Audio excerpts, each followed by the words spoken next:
Hello, everyone. Welcome to our October 16th Board of Education meeting. If you are able, can you please stand and join me in a moment of silence?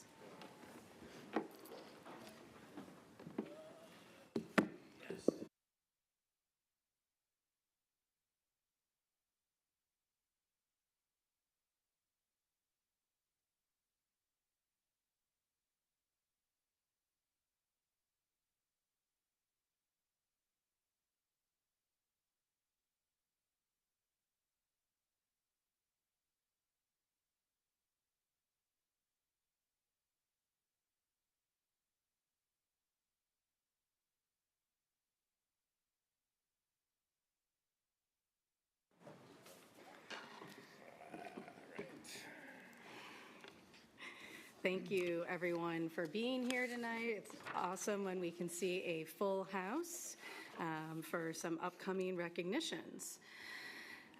Public participation reminder, persons wishing to address the board must sign up prior to the start of the public participation. Speakers must register on the form provided by the district at the entrance of the boardroom to maintain a first-come, first-served process. For purposes of following up with speakers, the speakers must provide their name, address, telephone number, and/or email address. To limit comments to matters which may be properly discussed during public participation, the speakers will provide the topics. Any group or organization wishing to address the board must identify a single spokesperson. Reading of the emergency evacuation procedure. In case of an emergency, which is not the sirens we hear outside, that's for good things right now. Would everyone please follow the exit signs to the outside of the building? Please stay completely clear of the building to provide space for any emergency vehicles. Can I get a motion to approve tonight's agenda? Motion by Tim. A second? Second. Any abstentions? Any opposed? All in favor? Aye. Motion carried. I will turn it over to Dr. Terranova for his update. Thank you, Mrs. Kostecki.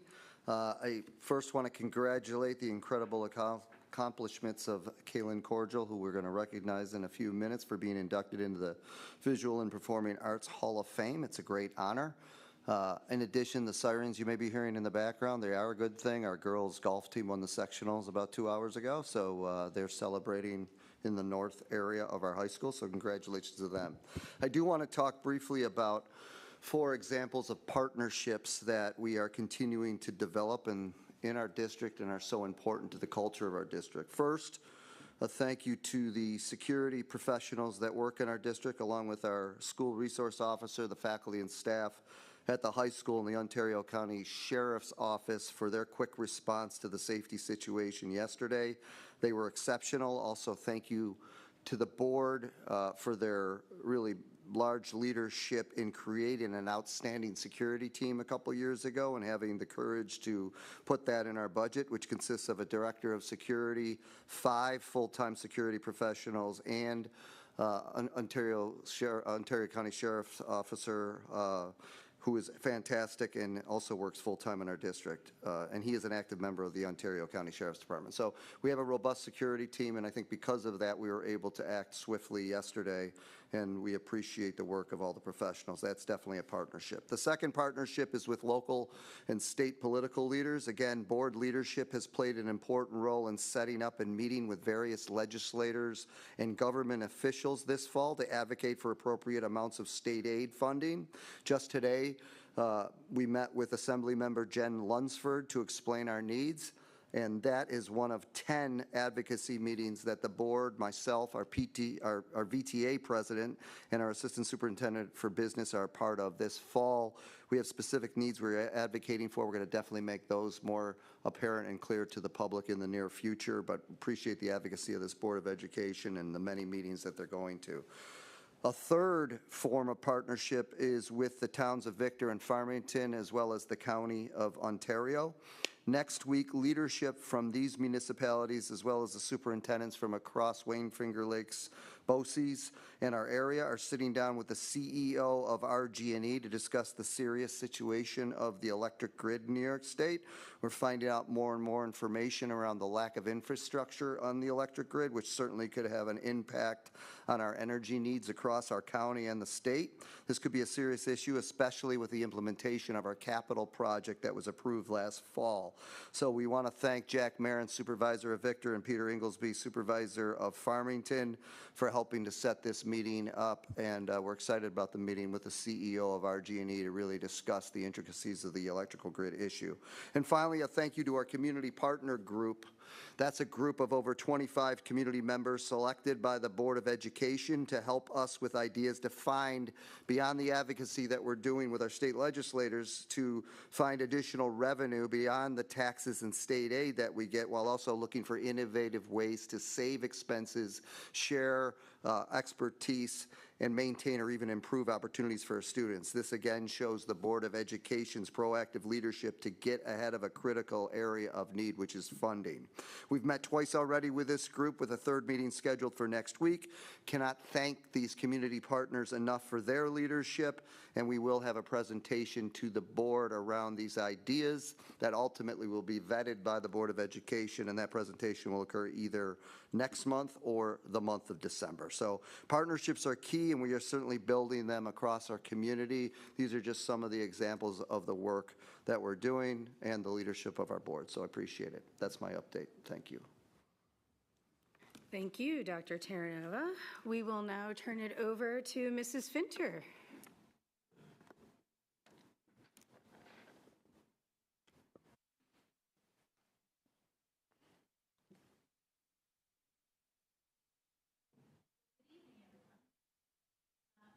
Karen Finter, and I'm the Assistant Superintendent for Instruction.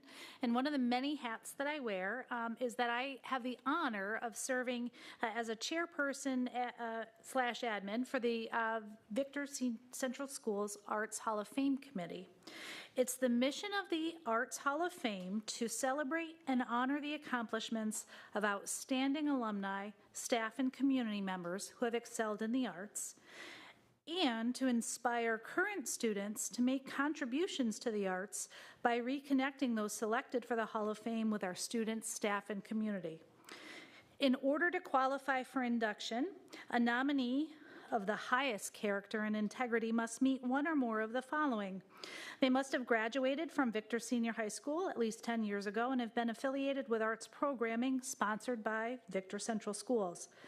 They must serve as a staff member in our arts program for a minimum of 5 years, make significant contributions to the students of our district through the arts programming, graduated and made a significant contribution, but may not have necessarily participated in a current program.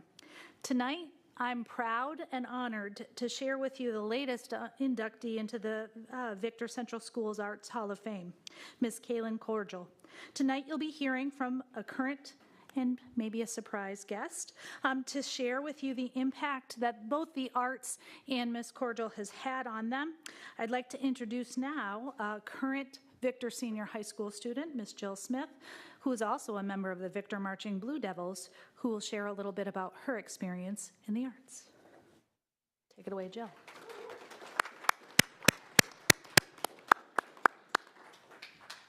Hi, my name is Jillian Smith, and I'm a senior here at Victor, as well as a 6-year member of the Victor Marching Blue Devils. Tonight we're here to celebrate Miss K, or Miss Cordial, in her induction to the Arts Hall of Fame. The Arts Hall of Fame is to celebrate those who bring community and connection through music, and no one has done that for me and our band more than Miss K. She had a hard job as our visual instructor, since everyone who joined marching band for the most part knows how to play their instrument already or knows how to spin their flags, but no one knows how to march. And she had to bring people together from ages 11 to 18 and teach us all how to march not individually but as a group and look as a unified band and perform a show that's almost 7 minutes long. Miss K always brought such an amazing energy to our rehearsals and our shows, whether it's dressing up for a theme day or cheering as loud as she can when we perform.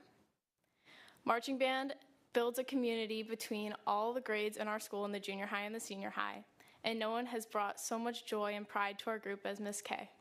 So Miss K, thank you for being who you are and showing me that community is the most important thing you can bring people. Congratulations, and I'm so happy for you.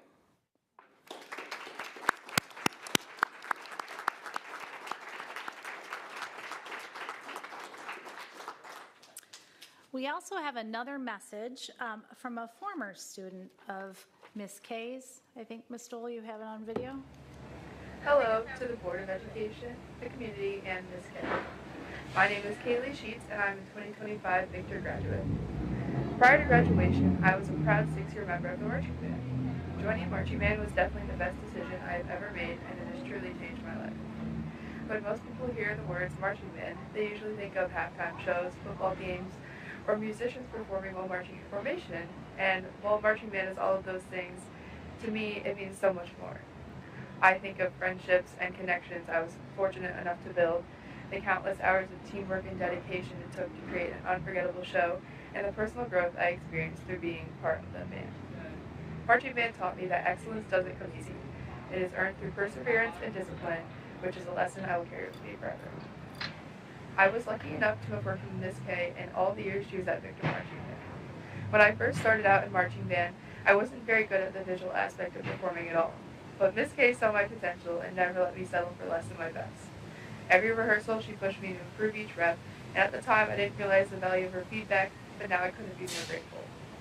Miss K would always tell us that no matter how tired we were, we had to choose to have grit, and the rest would fall into place. Now, participating in a marching band at a collegiate level, I can say with confidence that I would not be where I am today without Ms. K's support and discipline. I have rehearsal 4 days a week with the pit marching band, followed by long performance days on the weekends, and there are definitely days where I don't have the motivation to go, but then I remember all the hard work it took to get to a college level band and the grit it takes to persevere even when things are tough. The lessons that Ms. K taught me stick with me still to this day. Ms. K, thank you for your dedication to the band and the incredible impact you have made on not just me, but everyone who learned under your direction. You taught me more than just music and visual performance. You taught me discipline and resilience and how to lead with heart. I will always cherish the time I got to spend working with you, and I'm so thankful I got to know you. It is because of your hard work, passion, grit, and love for the arts that you are being inducted tonight, and it is truly something to celebrate. Congratulations on this incredible achievement, Ms. K.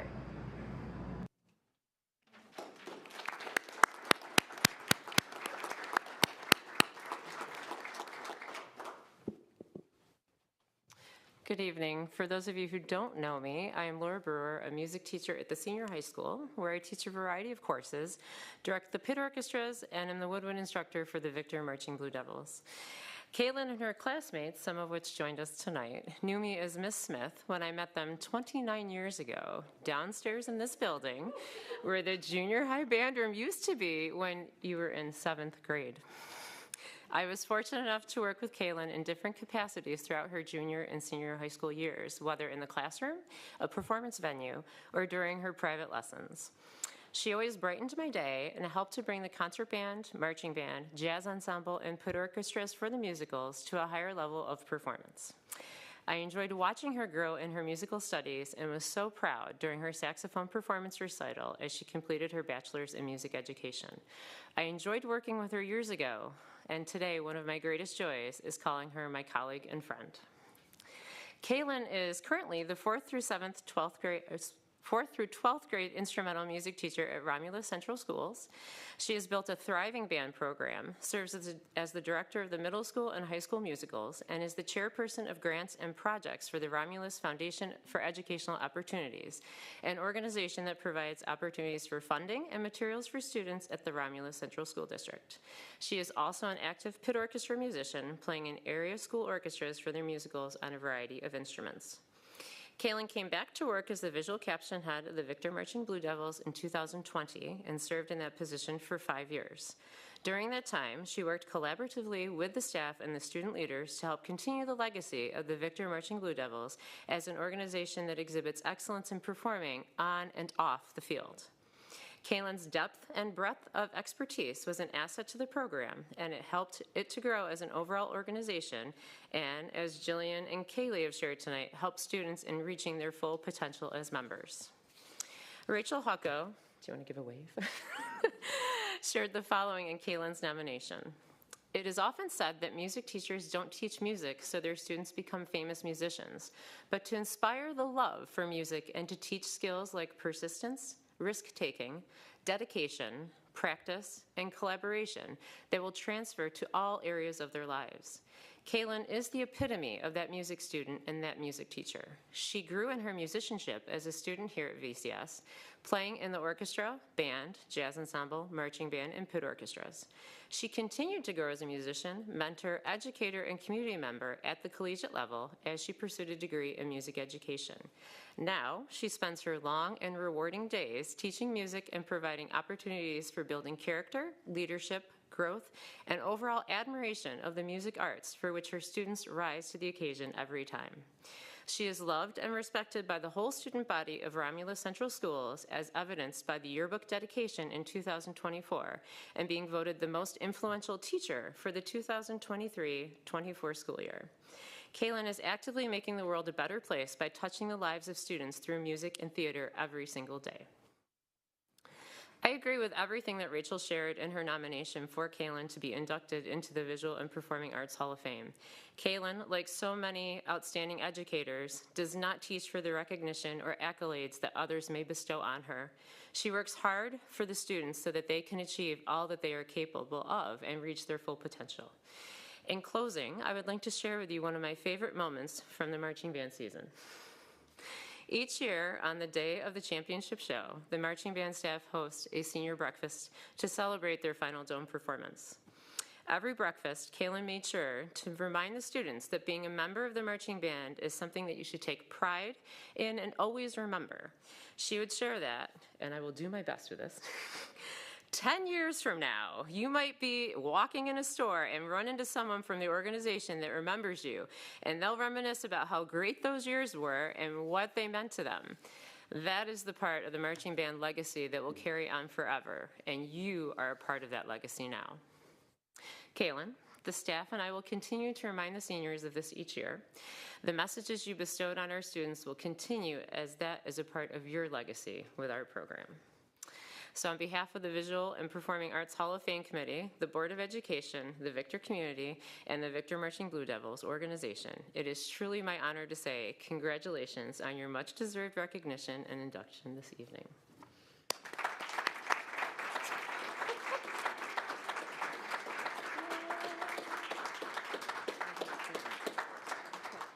Oh, you already beat? I was going to introduce Well, I you. was gonna, yeah, thank you, Vera.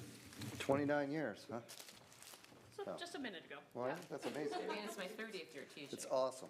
So I can't really say anything that's going to top this, but as superintendent, I greatly appreciate, or we greatly appreciate, along with our Board of Education, not only the tremendous career you had at Victor Central School District, but the amazing things you've done since then, especially to influence so many. Those are some great accomplishments that you had. So I'd like to present our 2025 inductee for music, Kaylin Cordial, the class of 2003 into the Visual and Performing Arts Hall of Fame.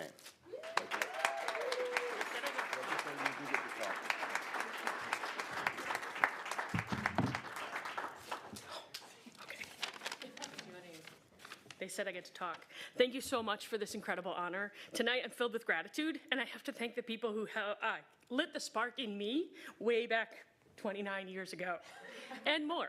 I didn't grow up in a family of musicians, but I was lucky to land in a district that believed every kid deserves a chance at music. I'm a sympathetic crier. I'm not really crying.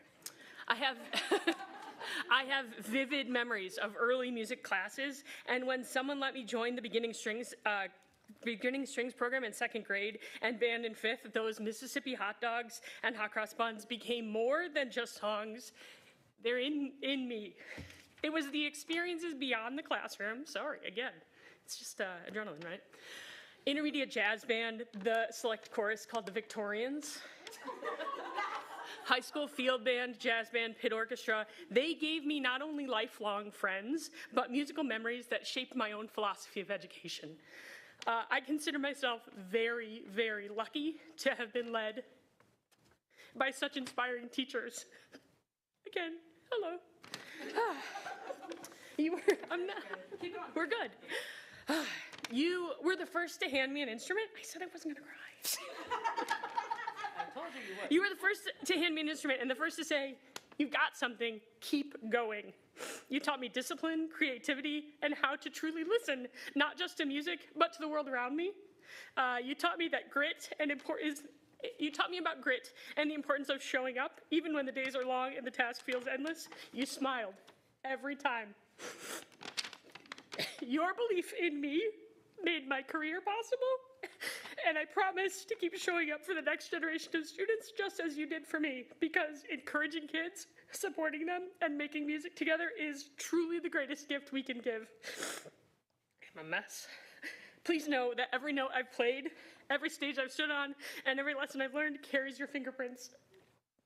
And to the administrators and the Board of Education, thank you for investing in music. Thank you for investing in me. It connects us, it strengthens our schools, and it brings our community together. I can't wait to see how your current investments pay off in the next generation of Victor students. Thank you.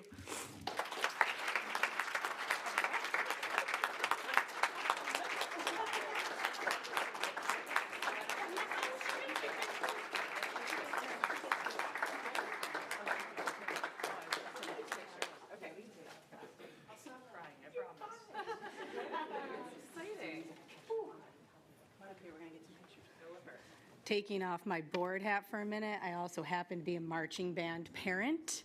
And I can certainly say if anyone's ever been anywhere near a rehearsal on a Tuesday or Thursday, you have heard Miss K's voice from the top of those risers. And it is a voice of encouragement, it's a voice of determination, and it's a voice of accountability. Those kids know it, she is there for them, and couldn't be prouder as a parent to see this happening for her. Congrats, Kaylin.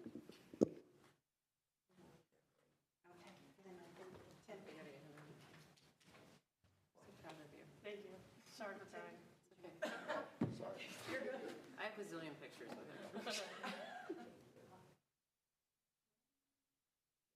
Thank you. Can we get your family with you? Yeah. Really quick? Would that be okay? Yeah.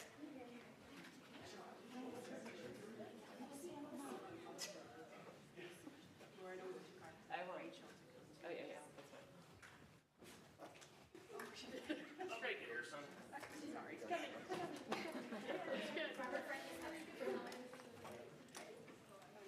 These five?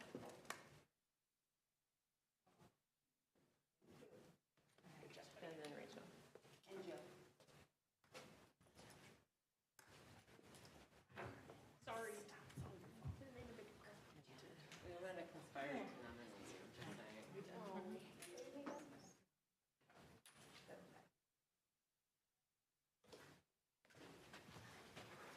want to help me do this one?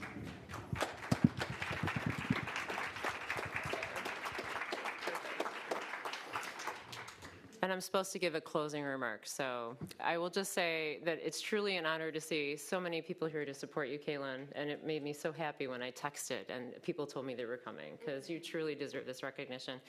To the Board of Education, as a music teacher, I can't thank you enough for having this for the arts, for theater, visual, and performing arts. It's really amazing for me to walk by that display case and to see former students, former colleagues up there. So just thank you so much for supporting all of us. It's our day-to-day life, and it's what we truly are passionate about. But to see so much support from the district, really, truly, it means so much. So thank you so much.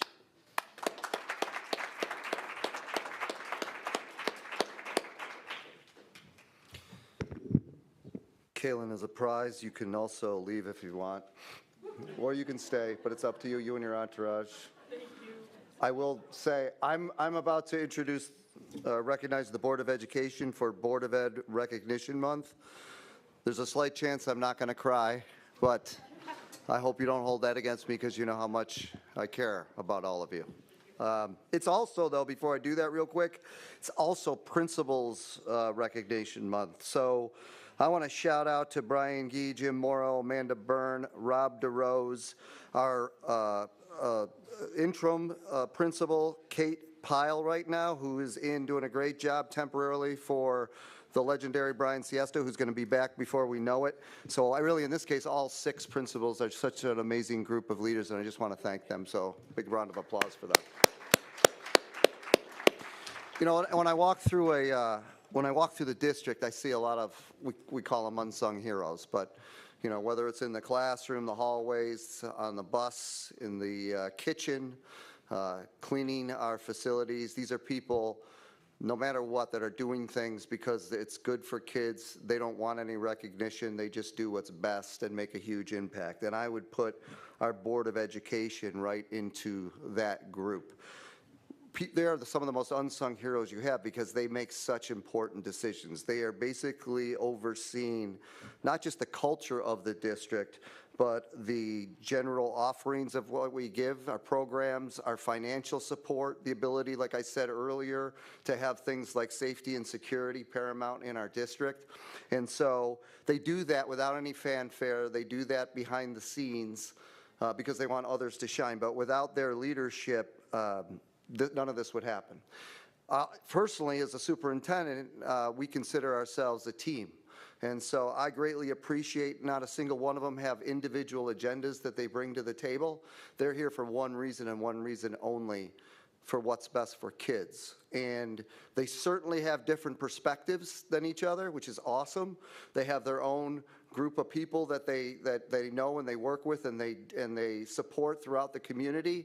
And those multiple perspectives actually help the board make greater and better decisions than if everyone had the same opinion. So I love that about this board.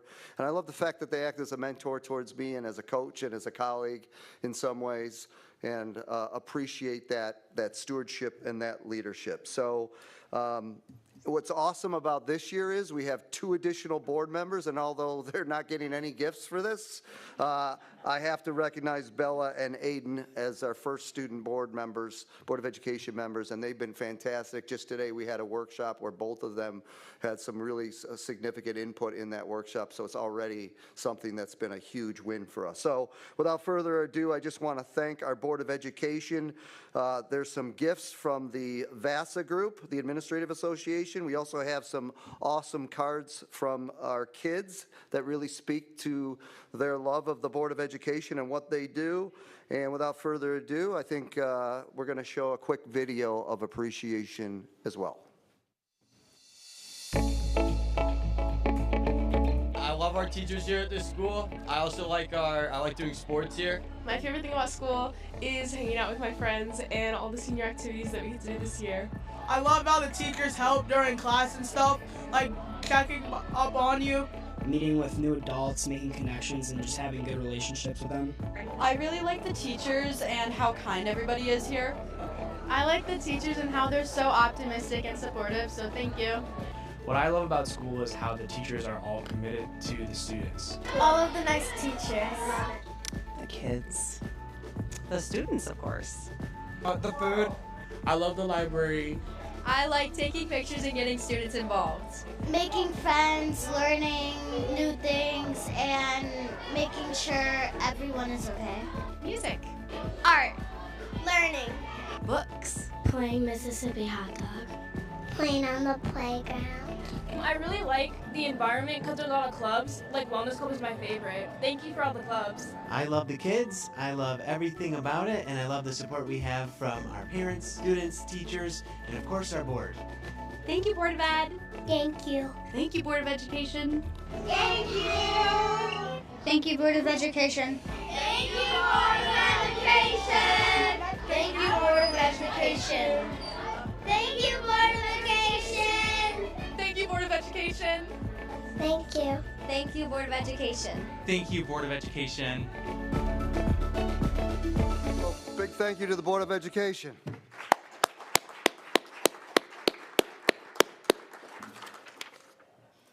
Thank you, Dr. Terranova, and thank you to all my colleagues sitting up here today, including Bella and Aiden. We are so excited to have you. We are a great team of 8, as we often like to say, and now 10. And I appreciate every single one of you and what you bring to the table. And I can't wait to do more great work with all of you. Now we have public participation. Although the board's work is open to the public, this is not a meeting with the public. At this time, privilege of the floor is offered to those who have signed up to speak. The chair will be happy to recognize those of you who wish to speak. When you approach the microphone, please identify yourself before presenting your thoughts. Please note, issues related to specific school district personnel or students must be brought to the attention of the superintendent of schools privately, as they are not discussable at this venue. Thank you. Do we have anyone? No. I should always ask before I start the long-winded reading, right? On to item 6, the acceptance of consent items. Before I take a motion, any comments or questions? Yes, I have a couple comments, or at least one. And then actually, after I'm done speaking very briefly, I'm going to ask Christine Griffin to talk a little bit about the last few items on the consent agenda. But before that happens, a couple things. One, I want to recognize and welcome Dave Passero, our new Assistant Superintendent for Personnel. This is his first official meeting, so great to have him. And certainly, I want to thank Dorothy D'Angelo, who I made come to this meeting. It's the first time I ever, when she asked me, why do I have to come to the meeting, I said, because I said so. You would never do that with Dorothy, but it is her last meeting. So the reason I wanted her to come here is to make sure she understands what an amazing career she's had in Victor Central School District, not only as a principal of the early childhood school where she influenced our youngest learners for many, many years, but certainly in the last approximately 5 years as assistant superintendent for personnel. As I told the leadership staff, she's smart, has an amazing sense of humor, great social emotional intelligence, rock solid character and ethics, and immense empathy for others, which is critically important in the job that she holds. Again, I told the leadership staff she's been an incredibly important influence on my professional life since I met her, both as a principal and certainly in her role now. She's been a mentor to me, a leader, and she's going to be sorely missed. But I obviously want to thank her for everything that she's given back to the district and the thousands of people that she's influenced. So thank you so much, Dorothy, for everything.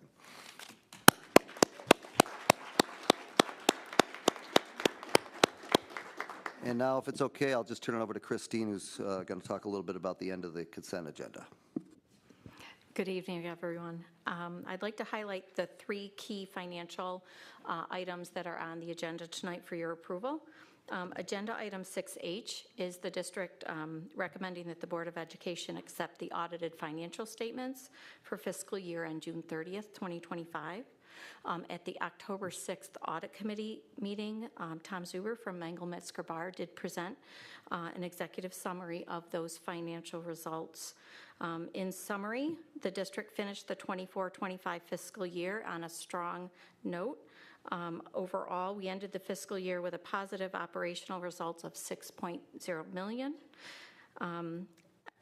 Looking at our fund balance and putting this all in context, our unappropriated fund balance this year ended at $4.39 million, which was an increase of $261,000 approximately from the prior year.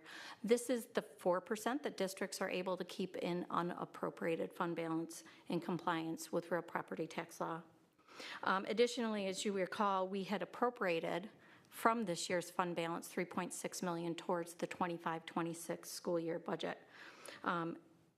Remaining is $2.1 million, which we are allocating to reserves, which are the other 2 agenda items on the board for your approval tonight. So in short, we need to watch our 25-26 budget performance closely so that we can reduce our reliance on fund balance to support expenses.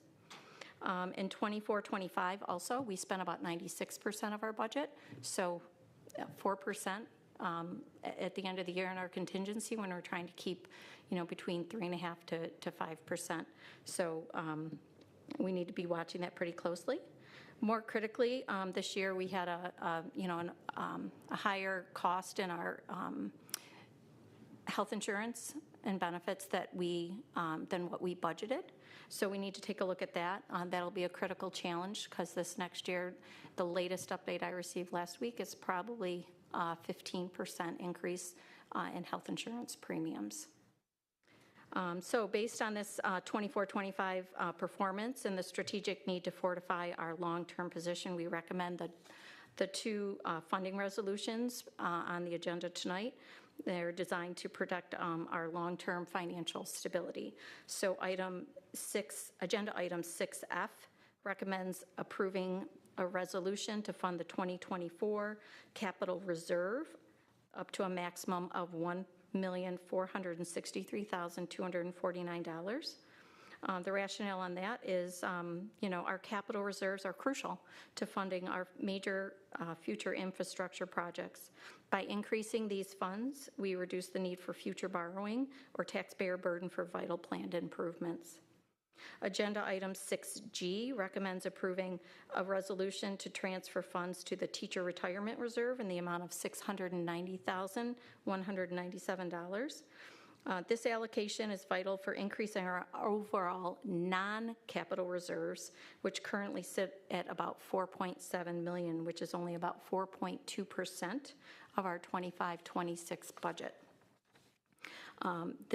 That 4.2% is on the low end compared to our peer districts, which aim for 20%. So we need to start looking at building our reserves, not reducing our reserves or using them. So those reserves will help us mitigate volatility, particularly this one, against unexpected spikes in our future required contributions to the teacher retirement system. So in summary, the board's being asked to accept the audited financial statement, approve the allocation of $1.46 to the capital reserve, million to the reserves, approve the allocation of $690,000 into the teacher retirement reserve. And these actions reflect sound fiscal management by proactively dedicating the year's surpluses to address future liabilities and close gaps in peer reserve levels. We'll review our overall reserve plan document at the November board meeting. Do you have any questions? Thank you. Any other comments or questions before we take a motion? Just a thank you for on the consent items. There's a donation from PTSA and PI for the inquiry program. Just that comes from the Square One Art fundraiser. And it's just, parents do value the enrichment opportunities that we have to offer. And so I'm very glad that we're able to offer that to them. And thank you to the other donations to our music department and the boys basketball budget. If nothing further, can I have a motion? Carol. Second? I'll second that. Any opposed? Any abstaining? All in favor? Aye. Aye. Motion carried. Item 7A, campus news.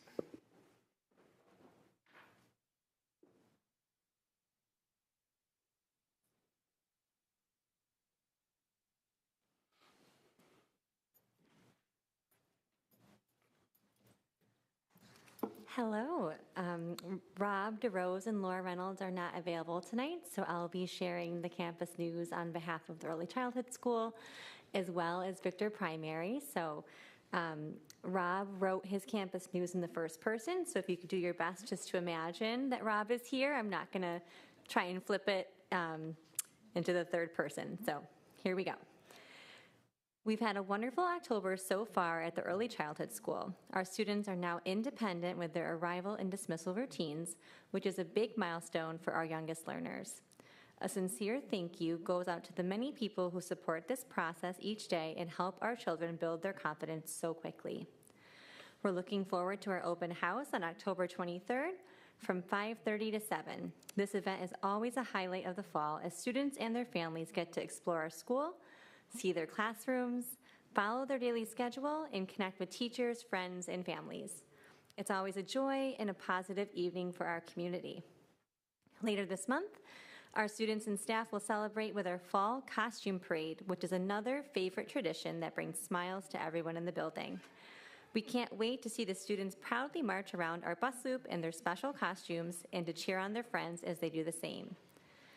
In mid-November, we will host a PTSA event in our auditorium from 5:30 to 7:30. The event is our popcorn, PJs, and a movie night.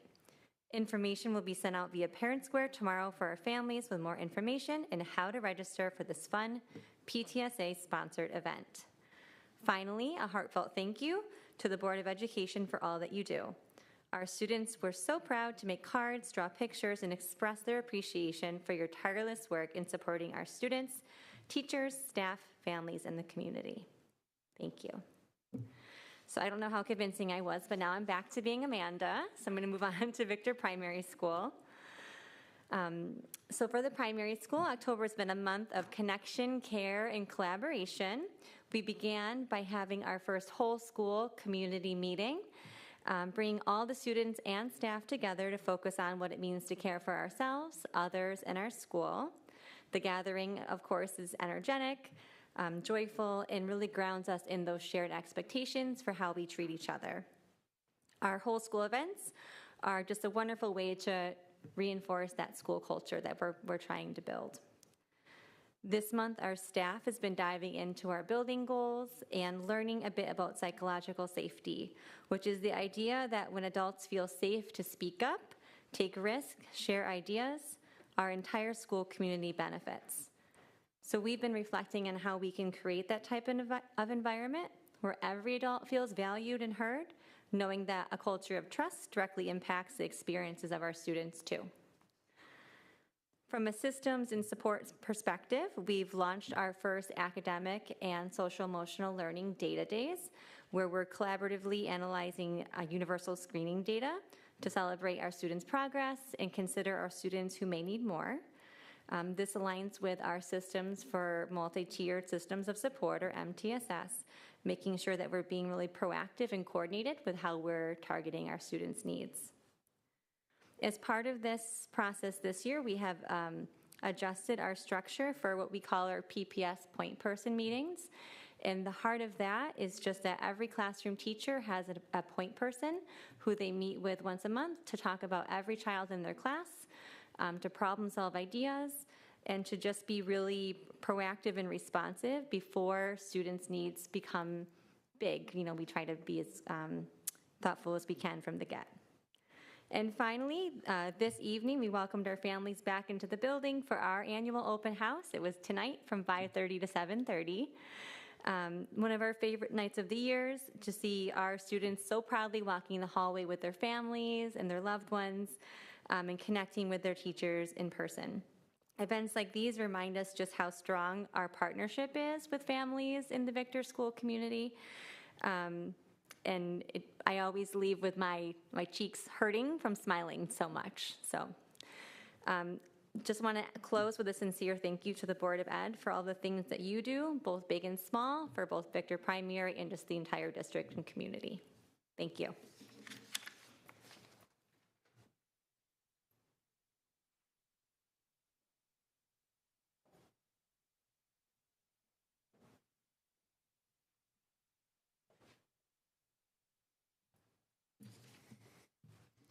Good evening, everyone. My name is Jim Morrow. I'm the principal of Victor Intermediate School. It's been a busy and exciting first month and a half at Victor Intermediate School. Our students and staff are already hard at work pursuing our goals for the year, and it's been wonderful to see the energy and enthusiasm across the building.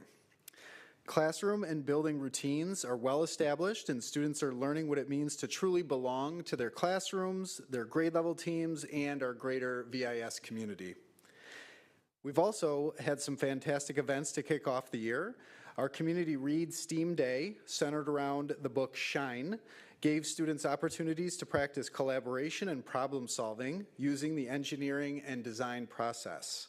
It was great to see students working together to build paper rockets and mini marshmallow catapults, learning through creativity, teamwork, and a little bit of friendly competition as well.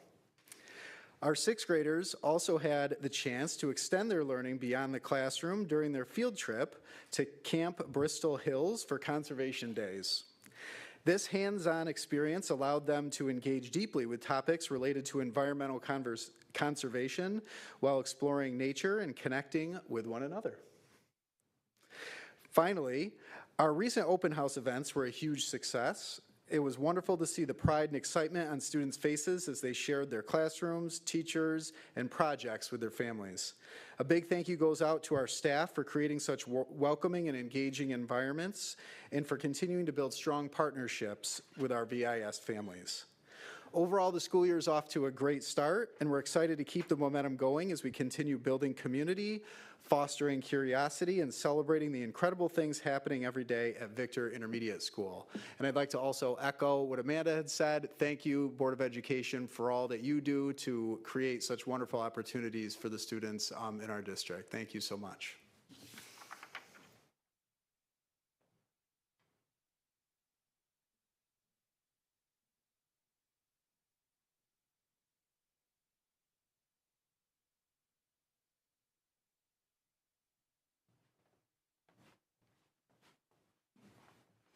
Hello, I'm Laura Westerman, the assistant principal at the junior high. A continued area of focus for the junior high school is fostering a strong sense of connection and belonging among our students. It continues to be one of our goals that we work towards. On October 3rd, we held our first junior high activity day where the last hour of the day was intentionally designed to strengthen relationships between students and staff while building our school community. Our student council did an amazing job organizing a wide range of activities, including different arts and crafts, gaga ball, puzzles, cornhole, a variety of different sports options, really providing students an opportunity to connect with peers outside of their regular classes and form new friendships through shared interests. And it gave our teachers a chance to see students in a different light as well. Our staff also launched the 7th grade Set Up for Success program this year. It was a collaborative effort developed over the summer by a team of our teachers. This initiative is designed to build students' social emotional learning and executive functioning skills to support their transition to the junior high. Early lessons have focused on our R3 values: respect yourself, respect others, and respect Victor Junior High, along with strategies for effective study habits, time management, and organizational skills. This program has provided a strong foundation for helping our newest students experience long-term success at the junior high. Additionally, our faculty have engaged in professional learning focused on the New York State literacy briefs, specifically the first and the second one, over the most recent Superintendent Conference Day, where they spent time exploring the core principles of the science of reading. This work directly aligns with our building goals and supports the district model of instruction, ensuring that our instructional practices reflect evidence-based approaches to literacy. And finally, on behalf of the entire junior high community, we would like to thank the Board of Education for your ongoing support of our students, staff, and families and community. Your commitment continues to make a meaningful difference in the experiences and success of our school community. Thank you.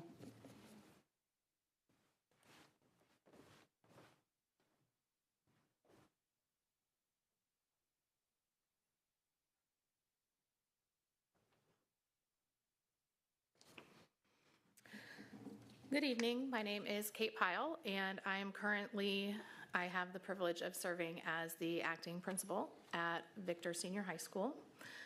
Before beginning my building update, I just want to extend my sincere gratitude to Tim and the board for entrusting me with such an important opportunity to lead our school in Brian's absence. Having been part of the Victor community for only a short time, it's really humbling, and I'm very grateful for your confidence and support, so thank you for that. As you know, high school operates like a bustling city of its own, alive with energy from early morning to late in the evening. They say that New York City is the city that never sleeps, but I'm beginning to think that we could give it a run for its money.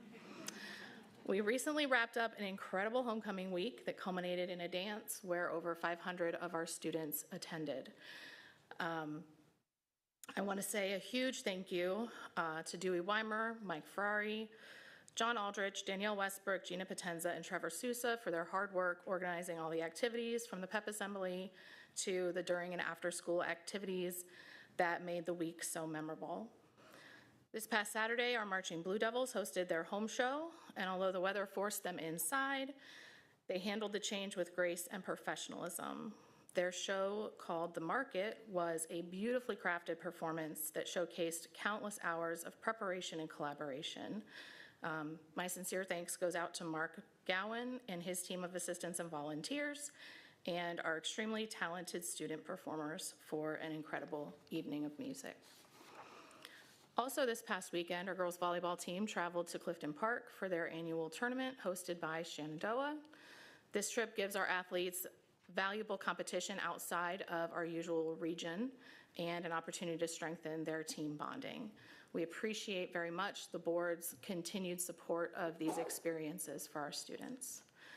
Looking ahead, the Senior High Orchestra will present their Halloween movie concert this Monday, featuring musical selections from Halloween, Rudy, Pirates of the Caribbean, Schindler's List, How to Train Your Dragon, and a special piece titled Red Tail Visions, arranged for Victor by a young film composer who will be joining us as a guest conductor.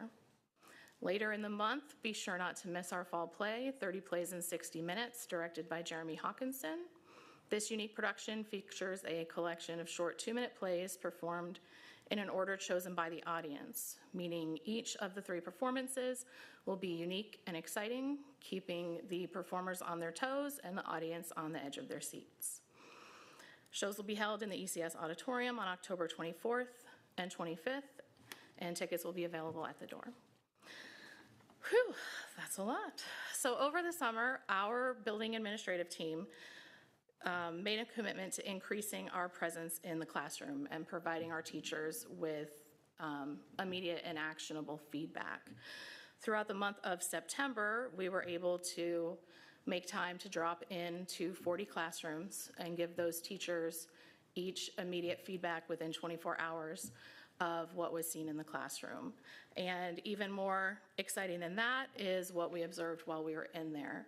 Our teachers are really embracing what they've learned so far about the new model of instruction and students collaborating, making and creating thoughtful, high-quality lessons that are promoting critical thinking and student collaboration. So it's really wonderful to see as we go in our classrooms. Finally, I'd like to update you on the implementation of everyone's favorite thing, the new internet-enabled device policy. After just 30 school days with roughly 1,250 students enrolled, we have documented 127 violations of the policy, which overall, with that many students and that many days, is not terrible. Each of those violations resulted in parent contact, and students that have had multiple violations have also been spoken to and potentially received some additional consequences for violating that policy.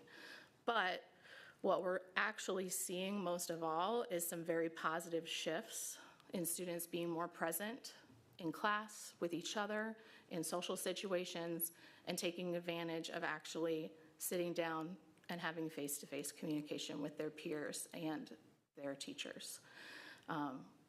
Some students have even shared that they're actually happy about the fact that this law came about and this policy came about, which we were honestly shocked to hear.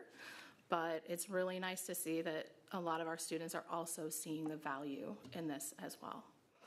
So, of course, I will sound like the broken record, as everyone has already said. Thank you guys so much to all the members of the board for your hard work, your dedication to our staff and students, and everything that you do for Victor Central Schools.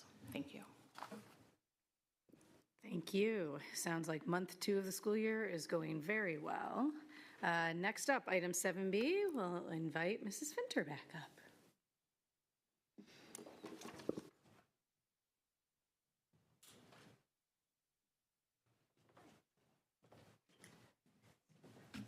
Hi, everyone. I'm Karen Finter, Assistant Superintendent for Instruction. I have a few guests with me this evening as well. Mrs. Carrie Goodell, our Director of Science and Mathematics, and Ms. Kira Carinci, our Director of Humanities, will also be sharing some updates and information about the 24-25 school year as we do a retrospect of our data to inform our work forward this year, which I promise I didn't pay off the principals to talk about the model of instruction, but you'll hear that a little bit in our presentation tonight. So we hope to continue to update you on the very multifaceted story of academic achievement. Our presentation will focus on the academics. Throughout the year in other presentations, you'll hear more about some of the work that's happening around some of the social emotional initiatives, our culture initiatives, and other great things that are happening across the district that don't fall under the bucket of student achievement or curriculum instruction. We want to highlight those places where we're seeing movement and growth directly related to the refinement in curriculum, our strengthening of instructional practice, and our use of assessment to also inform instruction. But we also want to showcase some areas that we know we have some continued work to do, and we want to inform the board around what those areas are and the progress that we're making.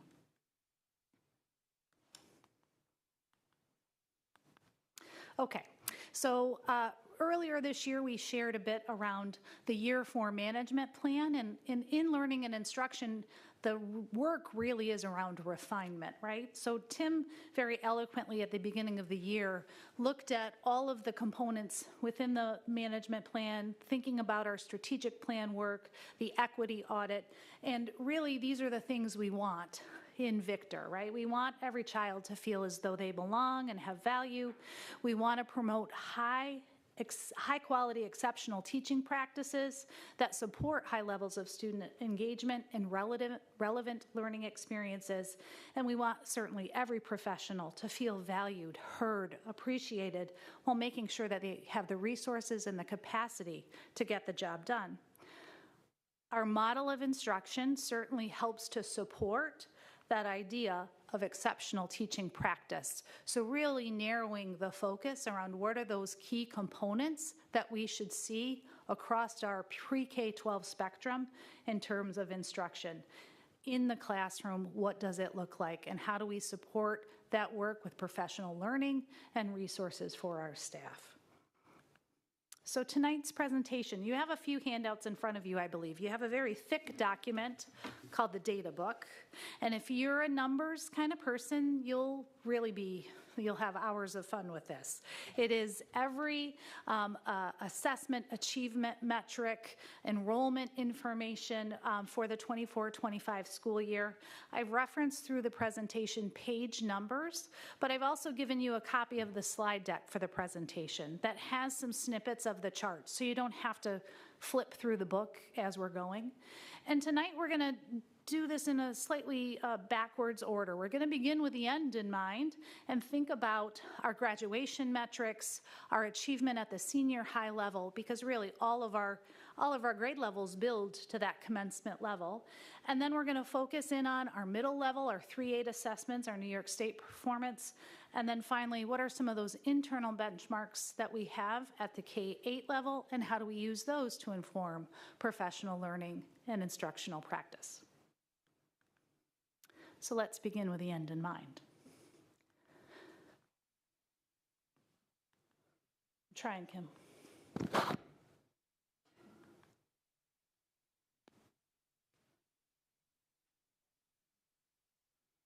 Yes, okay.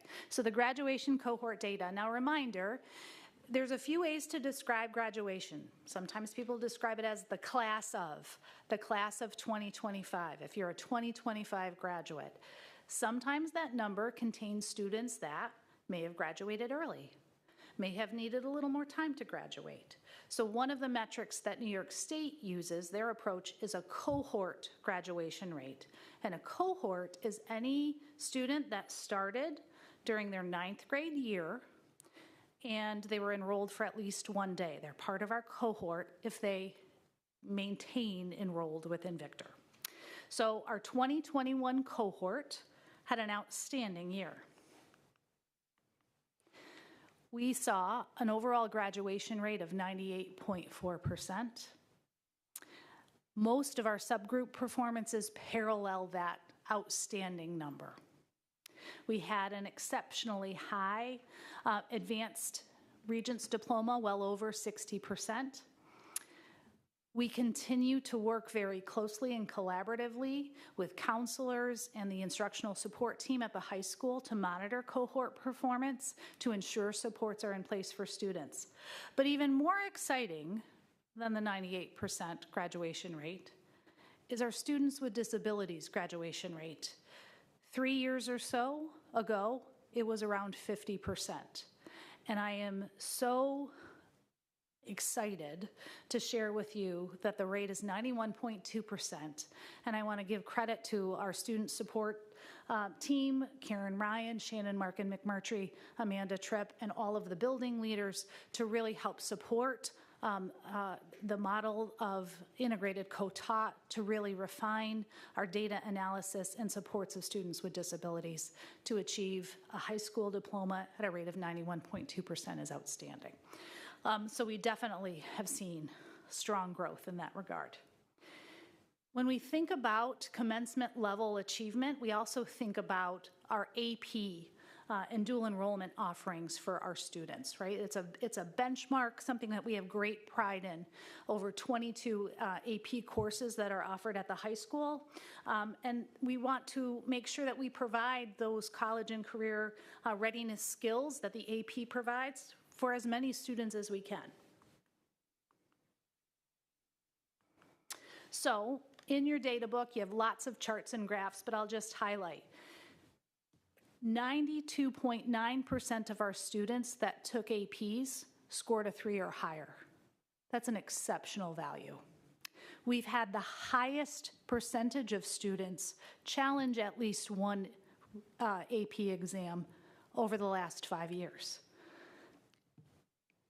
We achieve higher than New York State and global performance in at least 16 out of 22 exams. And we're continuing to find those just right level of challenge courses. The College Board is continuing to develop new opportunities. We're being very thoughtful about what's a right match for our community and thinking about when some of the new changes come to graduation requirements, how does AP coursework fit into that? And so this is very exciting, exciting work, exciting information, and certainly within the data book, there's lots more about AP that you can take a look at. I know there's a lot of text on the slide, but one of the areas that we haven't really tracked achievement is around some of our dual enrollment offerings. Those are courses that provide students access to college credit, but not through the AP College Board, through local institutions of higher education. So we have 26 and more dual enrollment course opportunities beyond AP coursework. Some are co-seated with an AP, but others are standalone. And we have a wonderful new partnership developing with the Victor FLCC campus. We have students, our first cohort of students participating in a welding course that will conclude at the end of the first semester. They will have a certificate of welding that then they can use within the world of work to have some very lucrative business opportunities. And so certainly that one course is the first step to offer additional opportunities through that campus.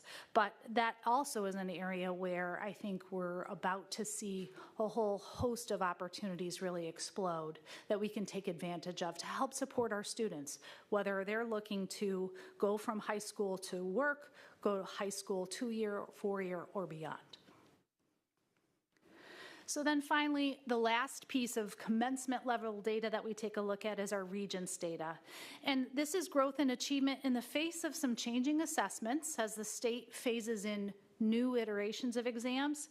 And we're on the precipice of some new requirements that we don't have a lot of clear information about.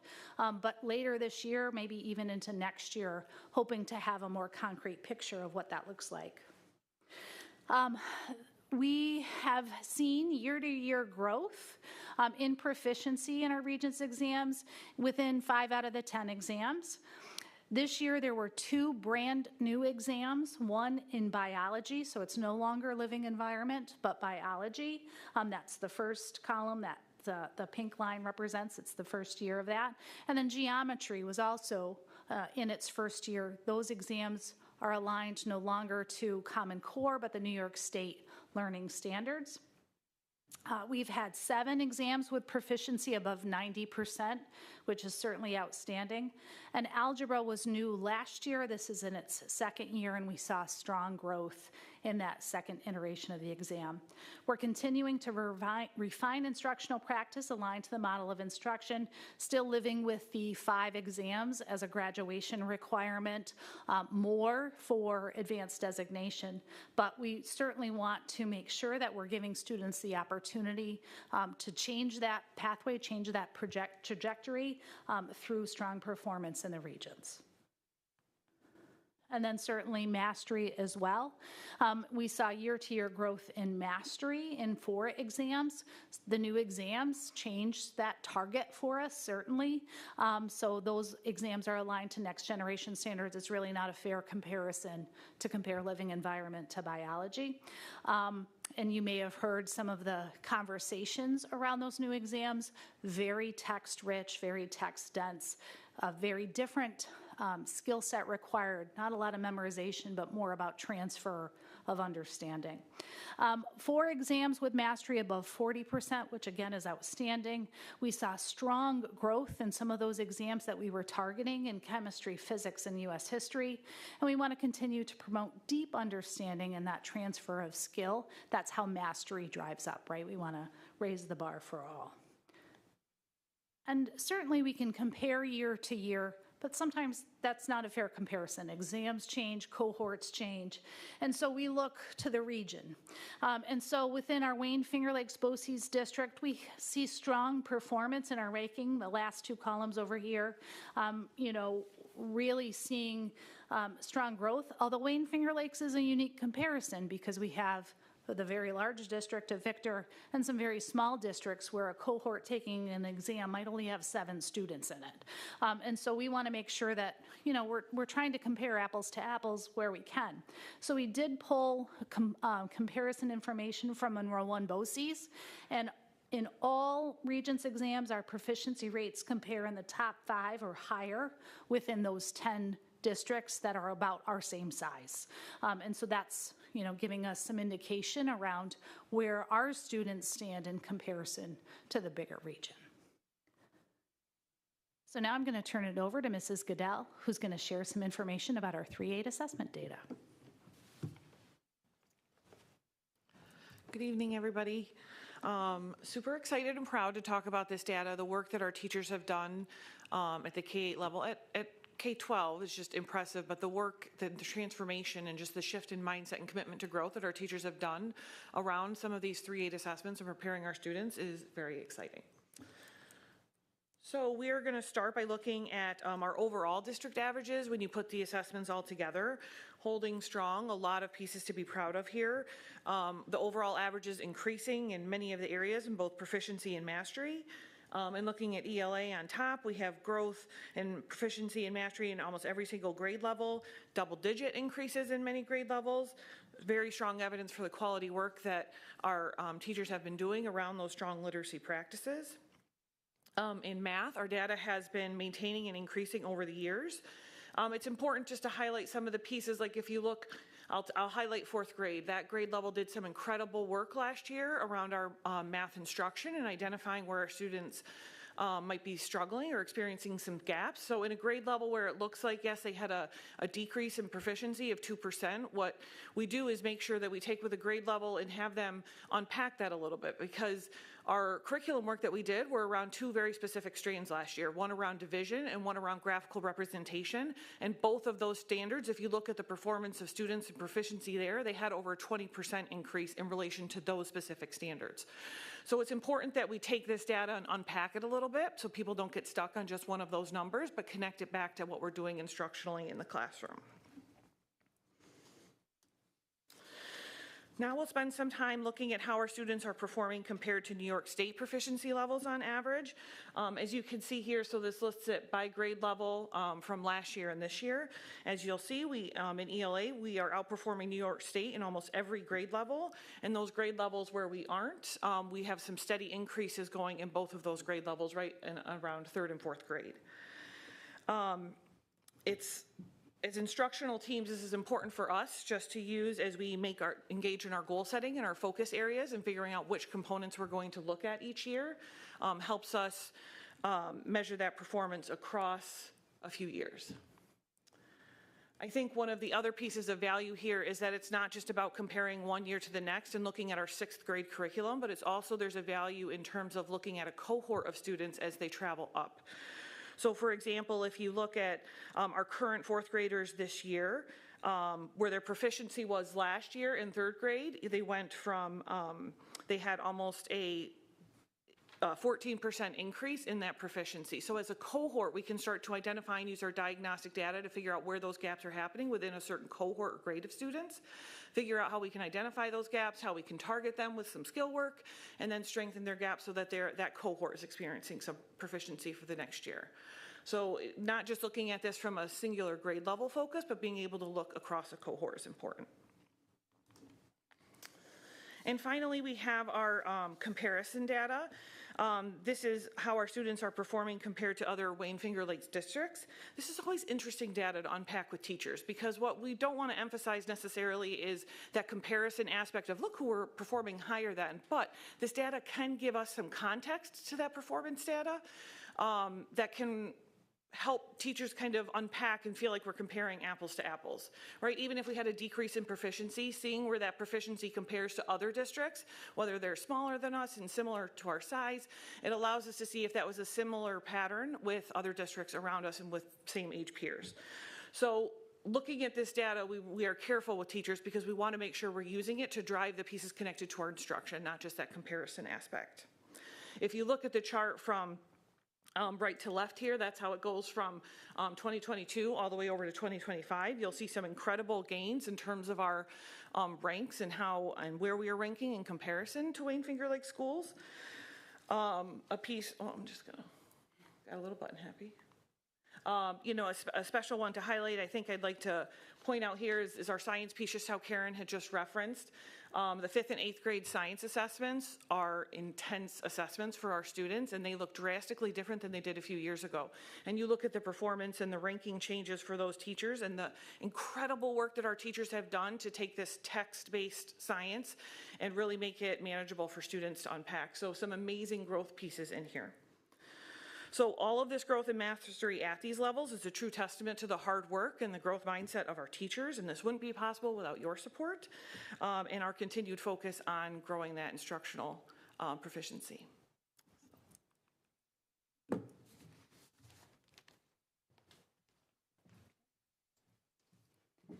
Okay, good evening. So I have the privilege of actually starting with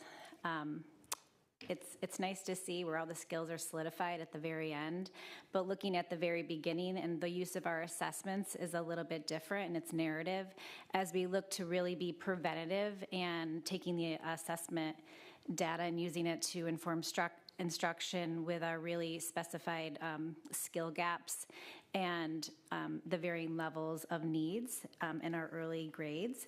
So we're going to talk a little bit about our K-normed benchmark assessments for K-8. Did I just do it? Okay. So first, starting with our screening process. So we use assessments to screen to get some baseline data in both early literacy and math skills. And really, it's the beginning of getting the temperature of where everybody is at and making decisions, not only in our Tier 1 instruction, but looking to see where we can fill in gaps and remediate, as well as extend learning and provide multiple opportunities for practice and application.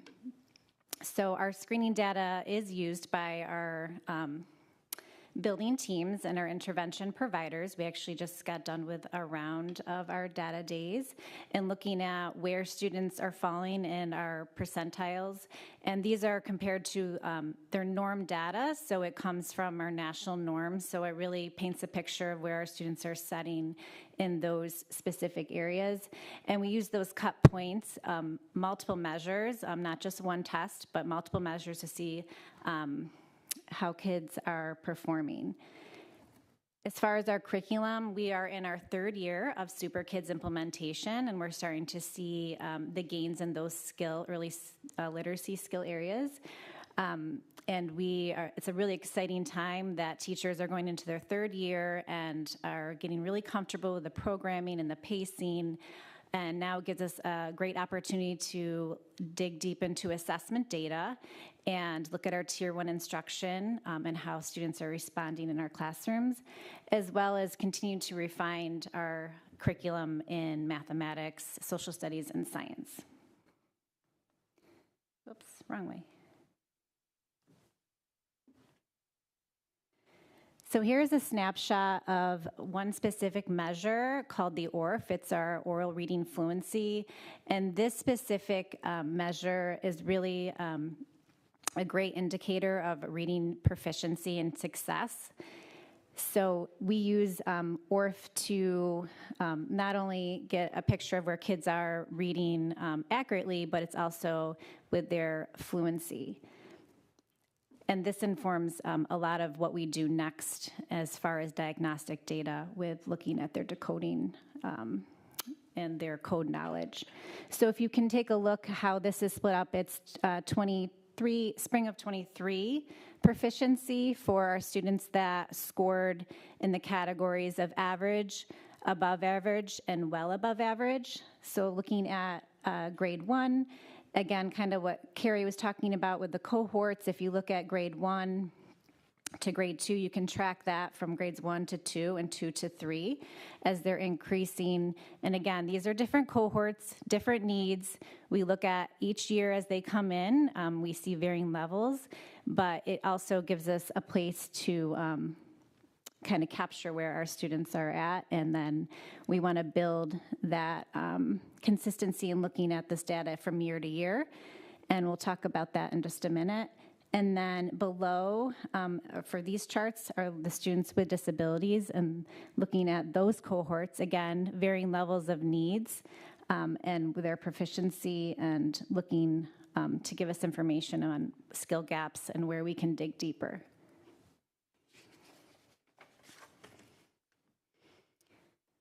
So our 4-8 screening assessment data, I don't know if I mentioned that we use AIMSweb. I might have skipped over that. So for our K3, we use AIMSweb, which gives us multiple measures starting early in kindergarten classrooms.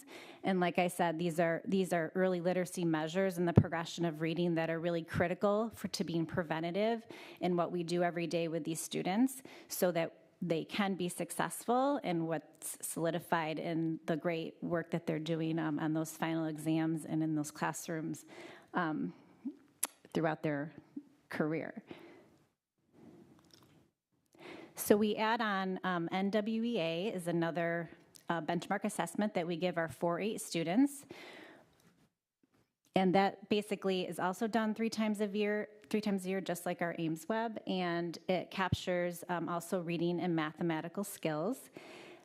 What we did this year, we added on AIMSweb because it was originally stopping in 3rd grade with that ORF measure, but now we're continuing it, so it's 4, 5, and 6. So that will give us that information moving forward on how kids are doing in oral reading fluency, so we can capture and have it in a system where we can look at historical data as well and track cohorts like mentioned earlier. And so this screen data gives us, again, information for intervention and our discussions around data and next steps if diagnostics are needed, as we look at specified cut scores and we come together with intervention specialists and building teams to make those decisions. And this year also new to our 3, 4, 5, 6 classrooms is the implementation of a new ELA program, CKLA and Amplify. And we continue to work in our social studies, math, and science units for focus of refinement, assessment, all those things that we're doing in our PLCs together to address our curriculum needs.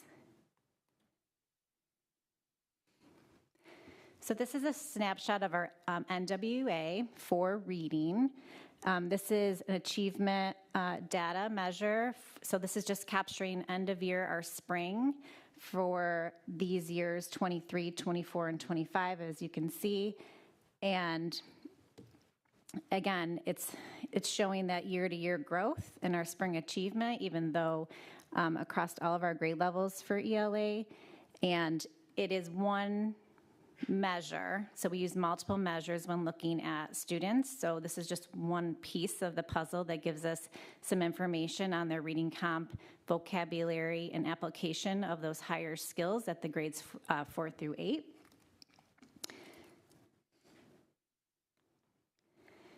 And then this is our snapshot for NWA mathematics. Again, year-to-year growth, really in all but one grade level.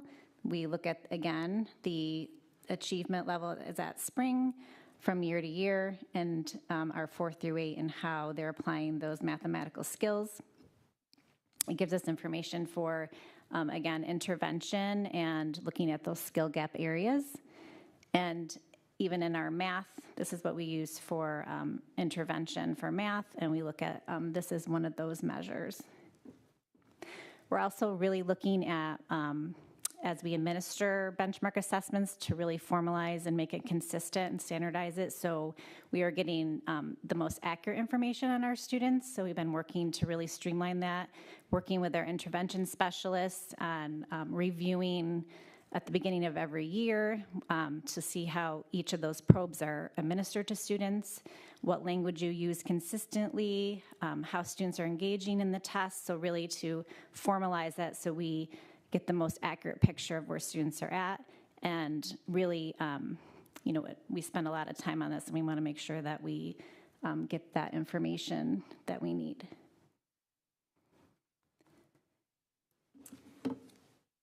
So Carrie and Kira really talked about how PLCs unpack this information. They go down to the standard level. We've done a lot of that work this fall to set up those PLC goals. All of our PLCs have some type of achievement goal linked to data that they'll continue to work on throughout the year. So really it's supporting that district focus and making sure that our model of instruction comes to life through the data. So I appreciate your patience. It's a lot of information, comprehensive district, but we thank you very much for all of your support and the opportunity to share with you some of the wonderful celebrations and areas of growth that we're working on this year. So thank you. Any questions? Any questions? I got a quick one. Do the Regents exams give feedback to you guys or teachers that show like maybe gaps, like or commonalities? Or is that something that's not really provided by the Regents? No, they do. They definitely do. We get very detailed reports, again, down to this question was about this standard and students performed at this proficiency rate, this mastery rate. And we can compare ourselves to the BOCES, to a region, to the state. So we do get some pretty deep information about how students perform. This is great. Thank you so much. I know you're already doing all these things, but it gives us the warm and fuzzy when it's like, there it is. That's the information. So thank you. Yeah. Mrs. Kostecki and I were just having a quick aside. Sorry, well, we were. But so looking at all of the data from spring 23, so that was from the 22-23 school year. Was that the first year that K-6 students were in person full-time? That's what we were speculating. Just seeing that some of the percentages were lower. Oh, the big jumps. From 23 to 24. And it made us think that it was probably because they were in full-time school starting in 2021 was the year back, and then 21-22 we were back but masked through March. 22-23 was the first typical year. Yeah, but still, you know, I think like it's the recovery from COVID is persistent, right? Like it definitely, we're still seeing you know, some areas of need just and see addressing. those huge jumps from 24 and then again in 25, it's showing us that we're really attacking some of that. Yes. So, okay. Yes. Thank you. That's what we were speculating, but I just wanted to make sure. Which is, it's a good news story, right? I mean, it's important to understand what was going on those years before. And so our 2023 assessment grades, though good, you can see what happened when those kids were back full-time, getting the support they needed to go into those next future years. That's right.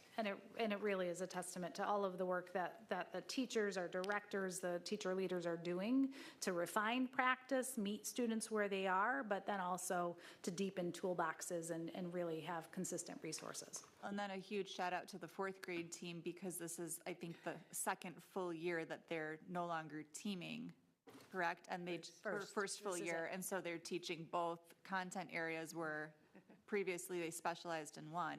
So to see that growth is just incredible. Yeah. So shout out to that team for sure. Would you be able to go back to the AP slide where it was 16 out of 22? I think it was 85%. It was really early on.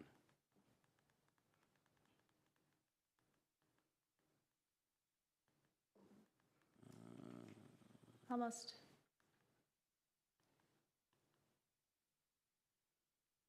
Yes. So 16 out of the 22 were the rate of 85% or higher. I guess looking at that, and it's not necessarily an answer for tonight, but is there then an opportunity to identify where are those 6 APs where we're not performing at that level, and say, is there a trend there? Is there something in common based on how we're offering it, or are we supporting the faculty enough in delivering it that they need more from us? Yeah, it's probably a little bit of D, all of the above, right? In some of the areas, exams, just like Regents exams shift and change, the College Board often shifts and change some of the expectations around those exams. I think sometimes, too, there's an age-old debate with AP.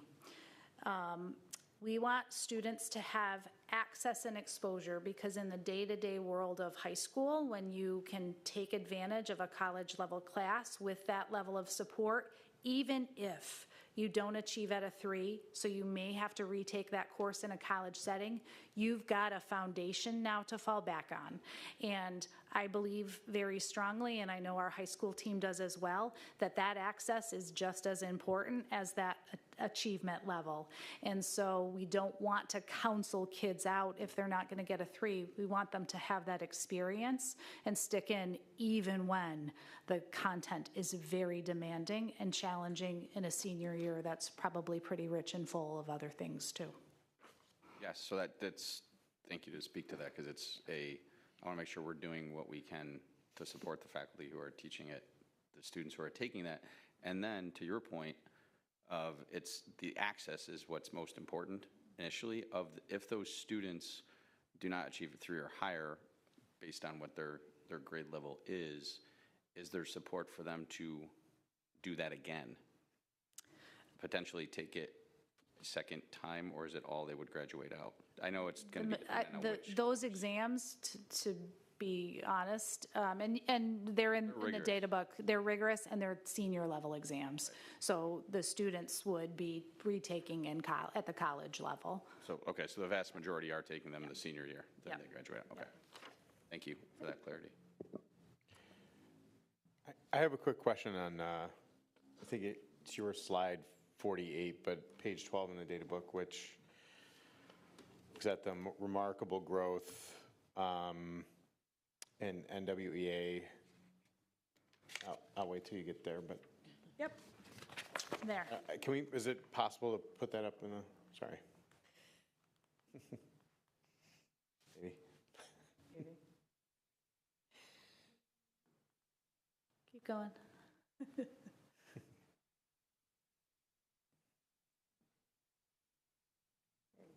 This one or this one? That one. That one, Yeah. yep. So you see the remarkable growth in grade 8. Yeah. From 24 to 25. I'm curious, I guess I don't know how to ask this question. It's going to sound dumb, so I'm just going to preface that. There's no judgment. You're all right. Professor. You can judge me after, but would this data exclude anyone who may be taking advanced level? Yeah, so in this case, we're looking at grade 8. NWEA, yes. Our algebra students, for instance, in 8th grade do not take NWEA. Okay. Okay, so that's very interesting then when you think about the students who are advanced in mathematics are actually not in the equation when you evaluate them at grade 8. see that remarkable almost 10% growth. And nor are they in the equation for the 3-8 assessments where achievement is in the 70% to 70% proficiency for 8th grade, which is outstanding. Yeah, so I guess my next follow-up question to that would be, how did that trending pattern look in terms of those students in 23, 24, 25? Meaning, did the number of students, for example, grow who are taking algebra, right, in that 8th grade year from, I don't know that we know that right now, but it's begging a lot of questions for me on how much of a remarkable story really this is. Yeah. So.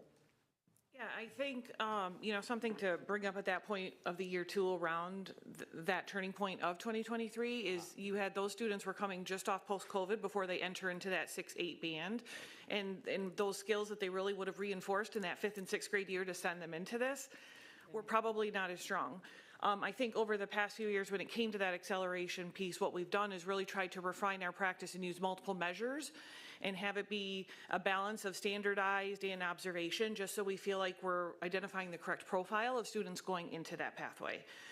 So I think that's where we feel like we're at that enrollment into our acceleration in algebra has stayed relatively consistent, I'd say at the junior high level, plus or minus, a dozen or so each year, just in either direction, but feeling a lot more confident about the profile of student that we have in there and tracking that in terms of their success all the way up.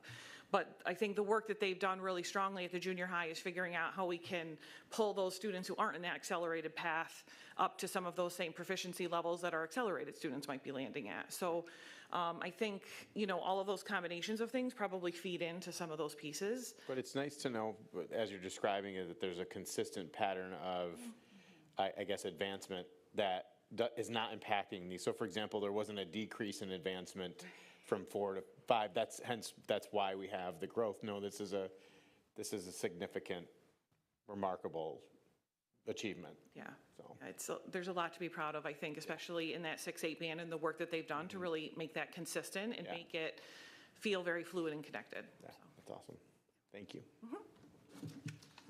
So maybe it wasn't a stupid question then. Not at all. I'm not a mathematics kid. I'm on the other side, so. No judgment. Maybe a little judgment, but it's okay. Thank you so much for giving the numbers. And it's nice when the numbers bear out what you are feeling and seeing in action in school. So that is awesome.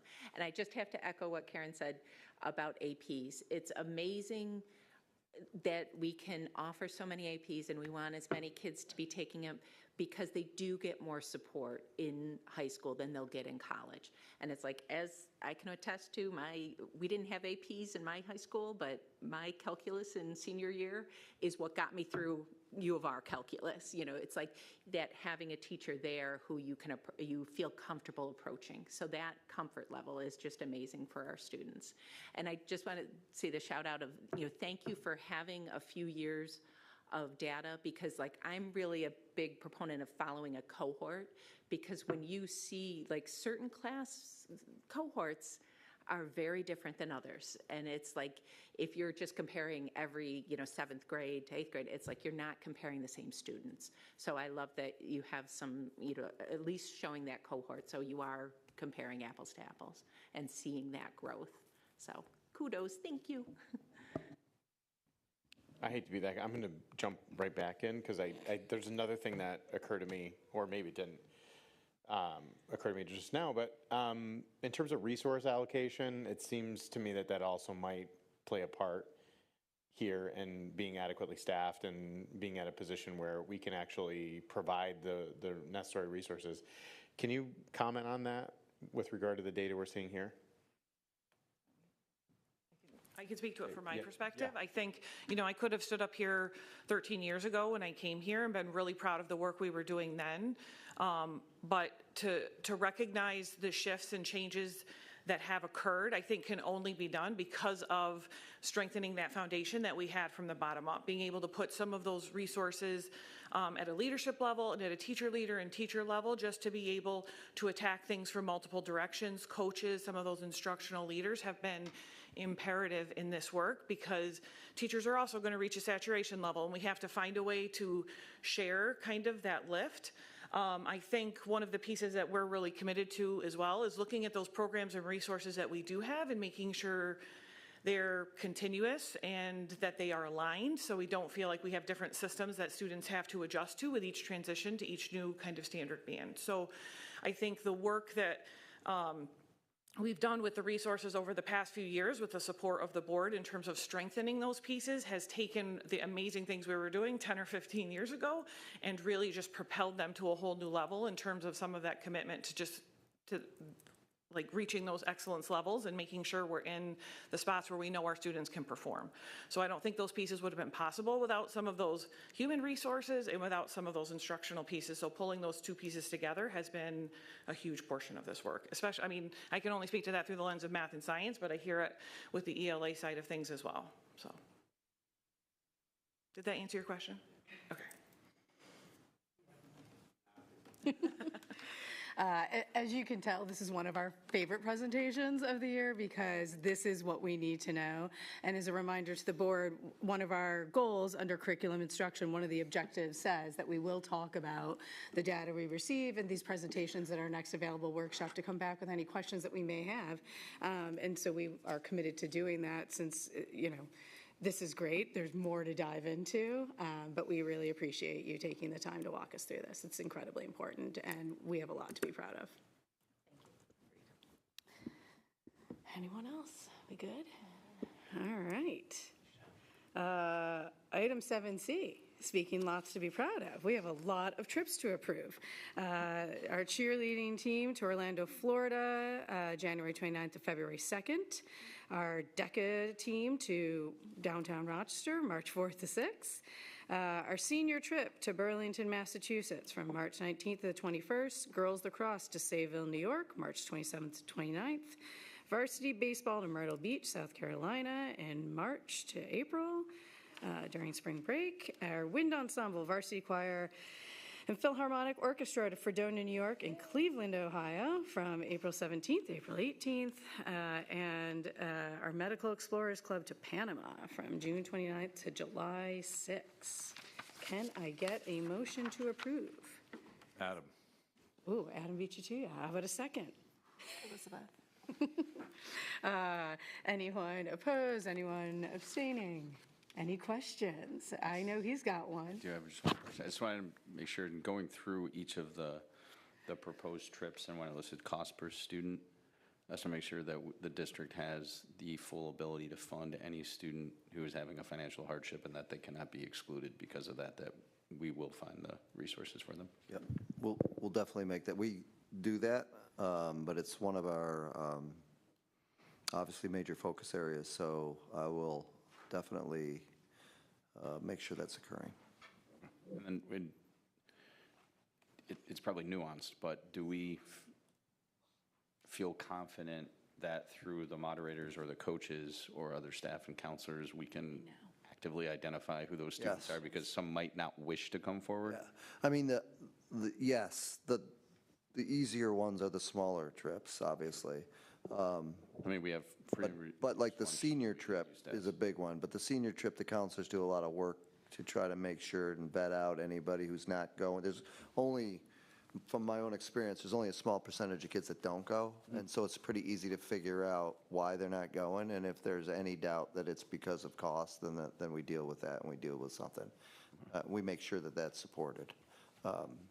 With some of the athletic trips, it's one of the reasons why we held off on one of the trips. It's not on here because we're trying to make sure that it is affordable for the team. So those are things that we definitely consider. Thank you. If no one's opposed or abstaining, all in favor of approving these trips? Aye. Aye. Motion carried. All right, item 8A. In front of you, you have our 2025-26 Board of Education goals and objectives, as well as our finalized board norms. I know everyone's had a chance to review these and go over these. We're going to have these posted publicly so the community is aware of all this. And before everyone leaves tonight, we will sign our board norms. Any questions on those? No. All right. Grateful for the lift and the work that everybody did to put these two documents together. Agreed. Any updates from Monroe County School Boards Association committee meetings? I attended district operations yesterday via Zoom, and I believe last month's was also after our board meeting. Last month was on civil service, which was a nice review of things that we've learned in the past in regards to civil service positions and hiring, posting, the process. Yesterday, I sat in on, it was all about artificial intelligence and cyber and data security, and it was presented by Dr. Kimmer, who was my former CIO in Pittsford. He is now retired, and he does his own contracting work. Things he said that jumped out to me, districts need to consider plans in the event of unforeseen closings of buildings due to illness, weather, natural disaster, cyber hacks, school threats, etc. The bandwidth and access for technology for both families and staff, and any instructional implications with keeping student information secure, and just like the security of our systems on the campus. And to that point, he also said it's important for districts to understand internal and external risks through audit. He really stressed third-party audit for threat assessment and cybersecurity is a good, unbiased way to go.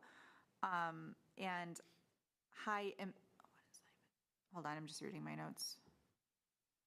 Oh, if there's high impacts based on third-party audits or other audits, plans for how the district will manage that. And he said that's not necessarily like individual board members or even a Board of Education decision, but just, to raise awareness among board members.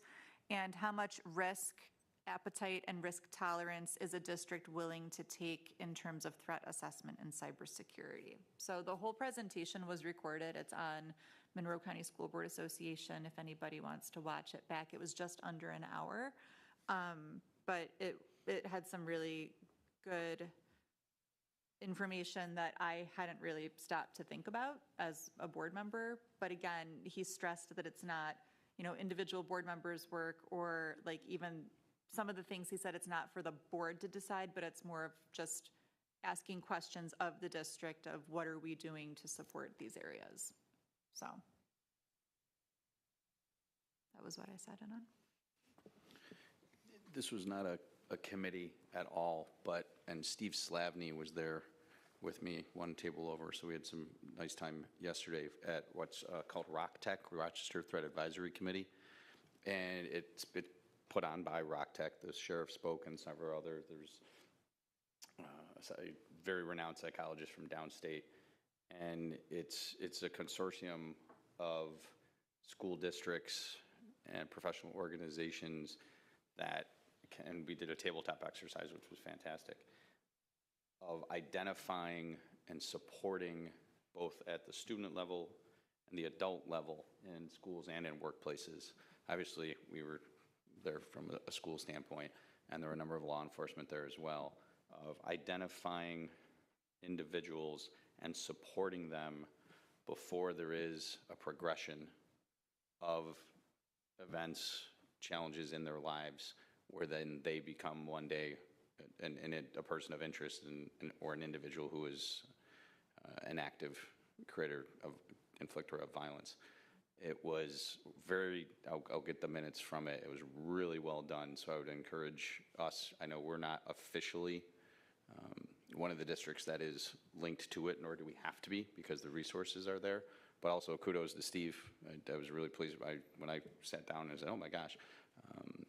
So that was yesterday, and I'll get some stuff out to the board as far as what that provided. But it was eye-opening, and it was also encouraging the work that is being done through that organization, because come to find out, New York, specifically actually Monroe County, is really at the forefront nationally in that area. So it was preventing targeted violence was the title of the conference. So I'll share more out. Thank you. October 1st, I attended the legislative committee meeting for Monroe County School Boards. We had 13 different position papers that we reviewed and discussed on everything from CTE program funding, the role of regents in public education, implications of minimum wage increases on public schools, as well as safety and security. As always, those meetings are, it's a lot of reading, it's a lot of talking, but also really important for us to understand how some of these things are impacting other districts in the Monroe County School Boards, and hearing what they're already doing versus what we may or may not be doing. So I will share some of that information as well in all the position papers in case you're curious about reading all 13 of them. I know Brian's going to get right on that. Can you send it right now? It would be some And good I'll PD hours. do it for the rest of the evening. Read those. Any other Monroe County School Boards, or any, and if none, standing committee updates? We had our meeting about the Visual and Performing Arts Hall of Fame. I definitely, congratulations to Kaylin, but also a shout out to, please, if you have anybody who should be recognized, it's on the district website under alumni. There is a quick, just Google form, fill it out. Just because when we first started it years back, we had multiple candidates, and we're not seeing multiple candidates at this point. So we just want to encourage people, think about the people in their lives and who have impacted their kids, and if they, know alumni, and just to kind of try to think about nominating someone. And then also kind of tailed into that, if you didn't go, put it on your calendar for next year. Last night was the faculty recital, and it is one of my favorites because it's, celebrating the people who are sharing their passions with our kids and teaching our kids. And it's just really nice to see them in another light, enjoying, and being able to enjoy their talents. So it is a really good performance, and it's, put it on your calendar for next year. I'd second that, but you can also watch it. It is, it is online, and so if you missed it last night, go check it out, and you can, again, check out our wonderful Aaron Isaacs, who's over there helping us out tonight in his performance, as well as some of the kids who joined the Teachers on Stage. You can also still see the art in the hallways that was put out by our art teachers, also incredible, fun night.